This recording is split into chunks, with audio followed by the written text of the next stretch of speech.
The one and only Botticelli. Botticelli and Raphael, shirts and trousers. எப்படி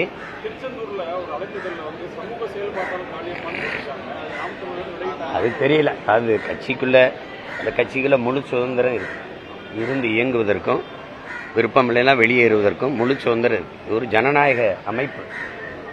தங்கச்சியை நாங்கள் தான் முதல்ல சமூக செயற்பாட்டாளர் தான் தங்கச்சி இருந்தாங்க. அவங்கள அழைச்சிட்டு வந்தது நான் தான்.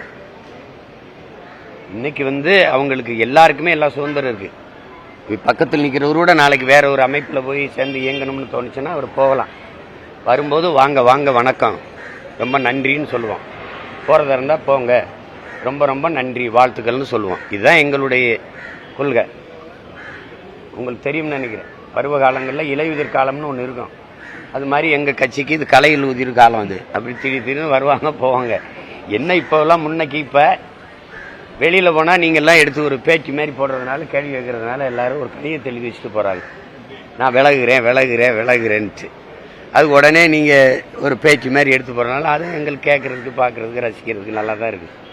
எடுத்து போடுங்க. தங்கச்சிக்கு முழு சுதந்திரம் இருக்குது. கட்சியிலே இருக்கிறதா கட்சியை விட்டு வேறு இடத்துல போய் சேர்ந்து இயங்குறதாங்கிறத முடிவெடுக்கிற உரிமை அவங்களுக்கு இருக்கு.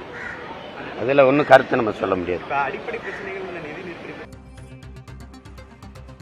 நீங்கள் மராட்டியர் படையெடுத்து விஜயநகர பேரரசு நாயக்க மன்னர்கள் படையெடுத்து எத்தனையோ தாக்குதல் இங்கே தொடுத்த போதும் இன்னும் மரபணு மாறாம தூய ஒரு இனம் இருக்குன்னா இந்த காலடியில் இருக்கிற இந்த நிலப்பரப்பில் இருக்க தமிழர்கள் தான். நீ இந்திய நிலப்பரப்புல எதிர்த்து 1935 போராடி உயிர் நீத்தவன் நடராஜன்கிற நம்ம தாத்தன். அந்த காலத்திலிருந்து நம்ம எதிர்க்கிறோம். ஜிஎஸ்டியா எதிர்ப்போம், நீங்க சிஏயா எதிர்ப்போம். உங்களுக்கு புரியுதுன்னு நினைக்கிறேன். என்ஐயா எதிர்ப்போம். ஏன்னா போர்க்குணமிக்க ஒரு இனம் இங்கதான் இருக்குது. அது நான் தானே சண்டை போடுவேன். அவன் ஏற்கிறான், நீ ஏறுனா இது எப்படி ஏற்கிறது? அவன் ஏற்கிறான்னு அநீதி, அது தவறுன்னு தெரியுது. அவங்க எல்லாம் ஒத்துக்கிட்டாங்க, நீ ஒத்துக்கன்னு சொல்றது எந்த வழியில நியாயம்னு சொல்லுங்க. எந்த வழியில நியாயம்னு சொல்லுங்க. நாங்க கேட்கறதுக்கு நீங்க பதில் தான் சொல்லணும்.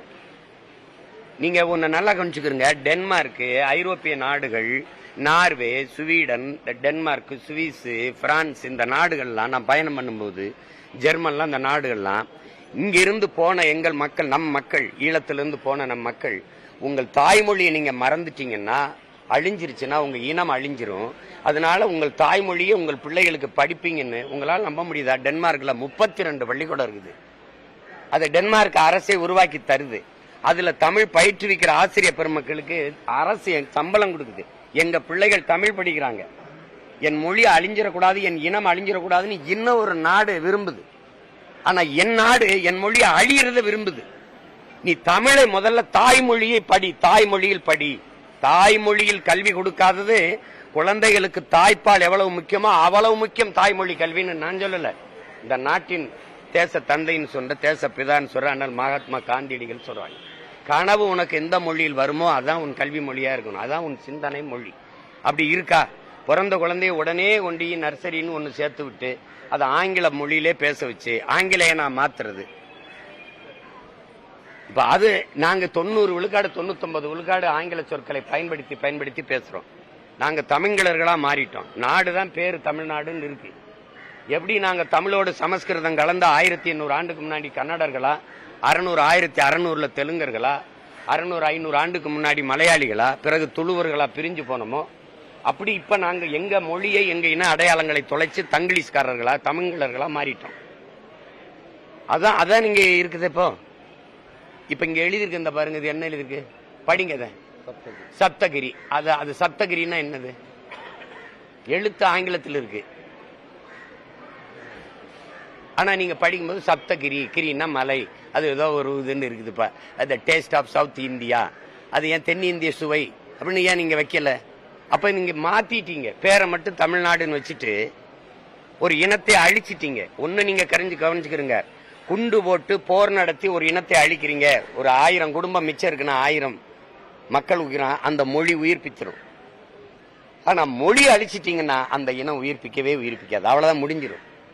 போர் நடத்தி ஈழத்துல எங்களை அழிச்சாங்க. ஆனால் எங்கள் இனம் இருக்குது, கொஞ்சம் இருக்குது, எங்க மொழி இருக்குது, அது உயிர்ப்பிச்சுக்கிறோம். அந்த இனம் உயிர்ப்பிச்சுக்கிறோம், பழகி பெருகிறோம். ஆனால் நீ மொழி அழிச்சிட்டீங்கன்னா என் இனம் இல்ல, ஏறக்குறைய அழிஞ்சு போச்சு. இப்ப அழிவின் விளிம்பில் நிற்கிற நாங்க அந்த மொழியை மீட்டுருவாக்கம் செய்ய துடிக்கிறோம். இந்த நிலையில புதிதா மும்மொழின்னா எப்படி? சமஸ்கிருதம் மொத்தமே 26,000 பேர் தான் இந்த நாட்டில் பேசுறாங்கன்னு இருக்கு. அதுக்கு அதன் வளர்ச்சிக்கு நீங்க ஒதுக்குற நிதி எவ்வளவு? இந்திய நாடாளுமன்ற கட்டடத்தில் எதற்காக சமஸ்கிருதத்தில் கல்வெட்டு? யார் பதில் சொல்ல? தம்பி அண்ணாமலை சொல்லுவாங்களா? உலகத்தின் தொன்மையான மொழி, முதல் மொழி தமிழ், அது எங்க நாட்டில் இருக்குது, எங்களுக்கு பெருமைன்னு பிரதமர் பேசும்போது, இந்திய மொழிகளின் தொன்மையை தமிழிலிருந்து அறியலாம்னு பிரதமர் பேசும்போது, அதுக்கு நேர எதிர் கருத்தை தம்பி அண்ணாமலை பேசிட்டே வர்றாரு. பிரதமரே எழுத்து பேசுறீங்களா? அப்போ அங்கேயும் அப்ப அவ்வளவு தொன்மையான மொழிக்கு, பெருமையான மொழிக்கு ஏன் இந்திய நாடாளுமன்றத்துக்குள்ள, இந்த நாட்டின் நாடாளுமன்ற வளாகத்துல கட்டட அந்த இடத்துல கல்வெட்டுல எங்க மதுரை விமான நிலையத்தில் சீமான் செய்தியாளர்களை சந்தித்த போது காளியம்மாள் விலகல் குறித்து அவர் விளக்கம் அளித்திருந்தார். அதனைத் தொடர்ந்து மும்மொழி விவகாரம் குறித்தும் அவர் பேசியிருக்கிறார். அவர் பேசியவற்றின் சாராம்சத்தை பின்னர் விரிவாக பார்க்கலாம். பார்ட்டி வேர்னாலும் ஐ ப்ரிஃபர் போட்டிசலி. எங்க இருந்தாலும் நம்ம ஸ்டாரா தெரியணும் இல்லையா?